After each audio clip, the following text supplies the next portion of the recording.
10년 뒤 바로 그 질문. 뭐냐, 뭐뭐뭐 발매했는데 정발 때 못 샀어요. 언제가 구매 적정기일까요? 땡땡땡 당첨됐는데 언제 팔아야 할까요?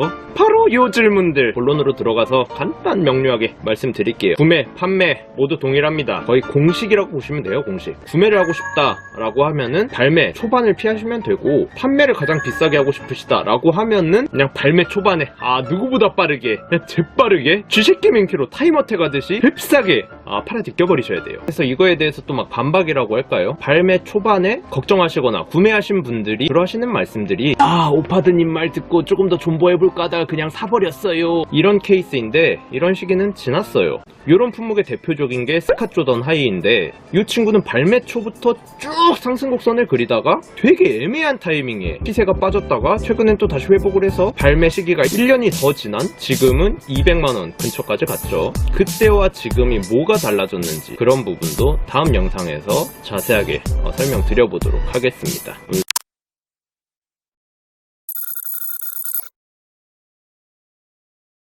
안녕하세요 여러분, 오파드입니다. 오늘은 저번 영상의 보충 설명이죠.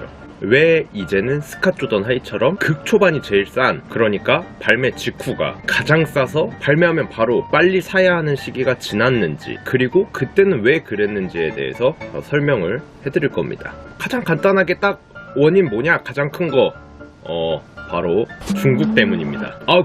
중국 욕하려는 거 아니에요. 욕하려는 거 아니야. 저도 우리 인이, 우리 문프와 한마음 한뜻이에요. 중국몽 지지합니다. 연대해요. 문프 사랑해요. 강타이저 씨발 제발 노딱 좀 그만 주세요. 나 진짜 정신 나갈 것 같아. 이러다 채널 터지겠다고.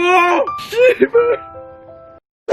그때 농담이고, 암튼 이제 아는 분들은 아실 거예요. 2015년도 중후반? 2016년? 때 이지부스트와 NMD류들 그런 것들이 한창 발매를 할 때, 그때를 기점으로 왕하양, 주용 이런 네임드 중국 업자들이 대거 유입되기 시작했고, 사실상 여러분이 기분이 나쁘실지 아니면 자존심이 상하실지 그거는 모르겠지만, 국내 모든 한정판 매물들의 시세는 이 중국 업자들의 손에 놀아나고 결정이 됐어요. 근데 얘네가 제가 알기로는 아직 한국에 있기는 하거든요. 근데 예전처럼 매입을 안 해요. 아니, 안 한다기보다 못 하는 거죠. 왜냐? 간단합니다. 이제는 나이키고 아디다스고 대부분의 제품들이 한국보다 중국이 더 싸거든요. 대표적으로 요새 한국은 조던 1, 로우, 미드 이런 거 컬러웨이 조금만 괜찮은 거 발매만 됐다 하면은 족보 같은 거 없어도, 근본 같은 거 없어도 발매만 하면 품절이거든요. 그러다 리셀 안 되면 일주일 있다 반품하니까 다시 재고가 차긴 하지만, 암튼 그런 거 중국 매장에 가면은 넘쳐나요. 그 정도로 한국 스니커 시장이 과열돼 있기도 하고, 이 소비자 보호법도 좀 개정이 필요하다라고 생각을 하는데, 아무튼 중국이 시세가 더 싼데 한국에서 사갈 이유가 없죠.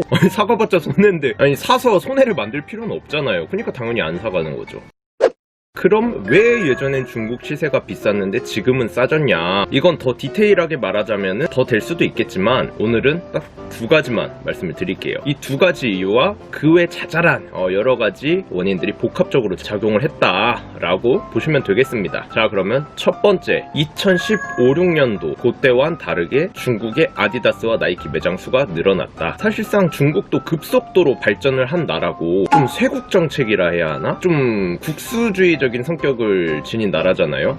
중화 사상 이런 거. 그렇다 보니까 2015년도 때, 그때 얘기를 들어보면 무슨 성 단위, 무슨 약간 길림성, 사천성 이런 거 있잖아요. 그런 성 단위로 봐도 아디다스 매장 자체가 몇 개 없었다고, 그렇다고 하더라고요. 그러니까 매장 자체가 적으니까 발매 족수도 인구 대비 굉장히 적었다는 거죠. 그러니까 수요에 비해 공급이 월등하게 딸리니까 시세가 폭등하고, 그래서 중국 시세가 비쌌던 거죠. 근데 그 이후로 중국 패션이 굉장히 급속도로 발전을 하면서 저런 매장들도 굉장히 많이 늘어났고, 그에 따라서 발매 족수도 한국을 추월해버린 지 오래예요. 그렇게 많이 풀리면 시세가 저렴해질 수밖에 없겠죠. 그러니까 한국보다 중국이 더 비싸고 수요에 비해서 공급이 딸리니까 가져갔던 건데, 이제는 반대가 돼버렸으니까 가져갈 이유가 없는 거죠. 이게 첫 번째 이유. 그리고 이제 두 번째, 중국 스니커 버블과 중국 정부의 개입. 그러니까 사실 저런 브랜드 매장들과 발매 족수가 많아졌어도 중국이잖아요. 13억 인구의 중국, 인해 전술의 중공군, 이렇게 얘기를 할 정도로 인구가 많은 나라인데, 발매 족수가 많아졌어도 그만큼 수요가 맞을 수도 있기는 하잖아요. 그래서 저렇게 매장들이 늘어났어도 약 한 2천 2019년도 한 중순 정도까지라고 해야 되나? 이때까지는 중국 시세가 비쌌는데 정도가 아니고 그 전과 비교를 해봐도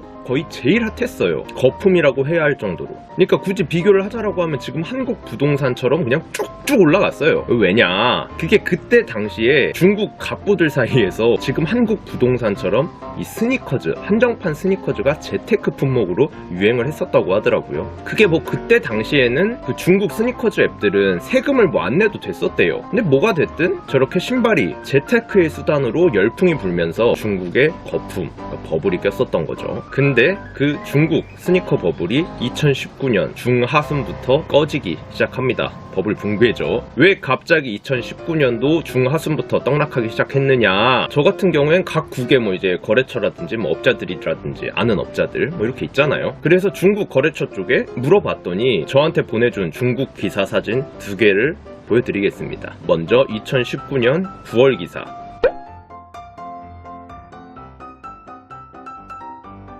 그리고 2019년 11월 기사.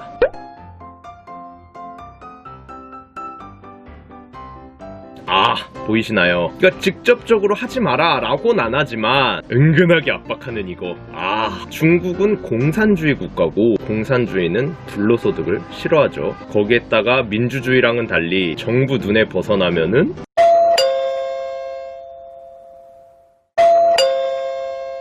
네, 누구세요?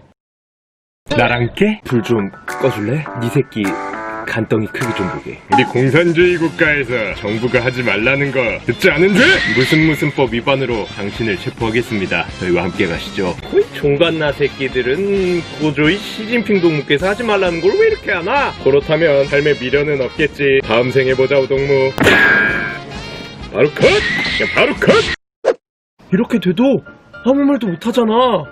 그니까 저렇게 압박만 줘도 바로 다들 손 떼죠. 그니까 뭐 이 중국 정부의 스니커즈에 대한 제재라고 해야 하나? 압박이라고 해야 하나? 그거에 대한 썰은 그 중국판 쇼미더머니 거기서 이제 그 전 엑소 멤버 그 뭐 크리스인가? 걔가 뭐 되게 핫했었대요. 그래갖고 걔가 뭐 신는 신발마다 막 존나 막 중국에서 막 지금 뭐 미국에서 라스트 댄스 그 딱 방영하니까 시카고 시세가 막 오르고 우리나라에서도 막 GD가 신으면 막 그 신발들 갑자기 막 품귀 현상이 일어나는 것처럼. 근데 이제 걔가 막 그런 조던 1이라든지 한정판 신발들을 막 신고 나왔었대요. 그래서 이제 난리가 나니까는 너는 그냥 반스만 신든가 그런 거 신발 나오면은 그 영상에 안 나오게 알아서 편집해라 뭐 막 그렇게 시켰다라는 뭐 썰도 있기는 한데 제가 뭐 중국 현지인은 아니니까 그냥 전 그런 썰을 들었다는 거예요. 전 중국인이 아니고 한국에 사는 한국인이니까 여기가 중국인가?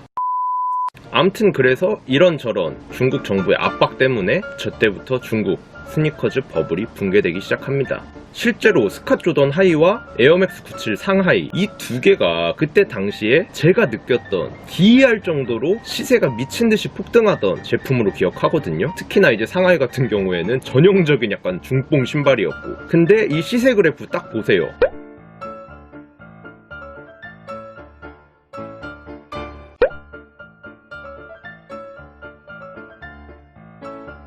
딱 저 시점부터 떡락하기 시작합니다. 그나마 스캇 조던 하이는 지금은 다시 회복기에 접어들었지만 아직도 저때 당시 최고점에 도달하지는 못했습니다. 그러니까 저때 당시에 중국은 전 세계 시세에 영향을 끼쳤을 정도니까. 아무튼 저런 시기가 지나다 보니까 이제 다시 시세는 정상적으로 돌아가기 시작하는 거죠. 그러니까 뭐 예전처럼 초반에 살까 하다 이런저런 이유로 못 샀는데 너무 올라버려서 못 샀어요 그런 거 걱정할 시기는 지났다 이겁니다. 그러니까 정말 특이한 극소수의 케이스를 제외하곤 발매 초부터 해가지고 쭉 올라가기만 하는 그런 일은 없다는 거죠. 여러분이 까먹지 말고 하루에 한 번 정도씩만 관심 있는 제품에 대해 모니터링하는 정도의 관심만 가져도 최저점은 아니더라도 시세가 떨어지는 것은 보일 거고 본인이 생각한 초반에 비해 적정가라고 생각되실 때 구매를 하시면 되는 겁니다. 무슨 뭐 말도 안 되게 또 막 이렇게 얘기한다고 정가 갈 때까지 기다립니다. 매장에 뭐 반품 들어가서 매장에서 살 수 있을 때까지 기다리겠습니다.